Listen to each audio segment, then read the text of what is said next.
আমি ইন্টারস্টিশিয়াল ফুসফুসের রোগ সম্পর্কে কথা বলবো, যা আসলে আইএলডি। একজন পালমোনোলজিস্ট হিসেবে আমি অনেক রোগীকে আইএলডি নিয়ে ভুগতে দেখি, যারা আমাদের কাছে জীবনের অনেক পরের পর্যায়ে আসে, যেখানে সাধারণ লক্ষণগুলি হলো শুকনো কাশি, যা সেই রোগীদের মধ্যে স্থায়ী থাকে, অথবা সাধারণ শ্বাসকষ্ট।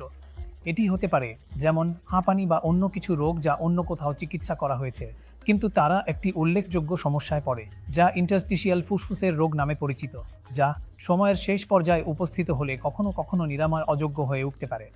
সুতরাং সাধারণ রোগীরা যারা ভবিষ্যতে আইএলডি বিকাশ করতে পারে তারা হলেন যারা সংযোগকারী টিস্যু ব্যাধির মতো জয়েন্টের ব্যথা অনুভব করেন, যারা রিউমাটোলজিক্যাল চিকিৎসা নেন। এই রোগীদের ইন্টারস্টিশিয়াল ফুসফুসের রোগ বিকাশের উচ্চ ঝুঁকি রয়েছে। এবং দ্বিতীয় ভেরিয়েন্ট হলো যারা দীর্ঘদিন ধরে ধূমপান করেন। ভারী ধূমপায়ীরা আইএলডি বিকাশ করে এবং রোগী সবচেয়ে সম্ভবত আজকাল আমরা অনেক রোগী পাচ্ছি যারা ধূমপায়ী বা রিউমাটোলজি সমস্যার মধ্যে পড়ে না, তারা হাইপার সেন্সিটিভিটি নিউমোনাইটিসের অধীনে আসে, যা কিছুটা অ্যালার্জির সমস্যা। এই ধরনের হাইপার সেন্সিটিভিটি নিউমোনাইটিস ঘটে রোগীদের মধ্যে যারা কবুতর, তোতা, পকাটু, বিদেশি পাখির সংস্পর্শে আসে। তাহলে এই রোগীরা এই পাখিদের থেকে উচ্চ মাত্রার অ্যান্টিজেন এক্সপোজার বিকাশ করে, বা হতে পারে তারা পুনরাবৃত্তি সমস্যায় পড়ে, যেমন স্থায়ী কাশি।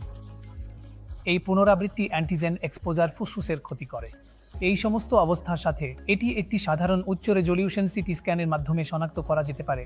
আমাদের কাছে একটি ফুসফুসের কার্যকারিতা পরীক্ষা রয়েছে, যা এই রোগীদের মধ্যে ফুসফুসের ক্ষমতা কিভাবে হ্রাস পেয়েছে তার ধারণা দেয়। তাহলে একবার সিটি স্ক্যানের মাধ্যমে সঠিক ইমেজিং হয়ে গেলে এবং ফুসফুসের ক্ষমতা শনাক্ত করা গেলে আমরা আইএলডির স্তর পরিমাপ করতে পারি। এবং অবশ্যই আমাদের চিকিৎসা শুরু করা উচিত, কারণ চিকিৎসা বিলম্বিত করলে খারাপ প্রগনোসিস হতে পারে।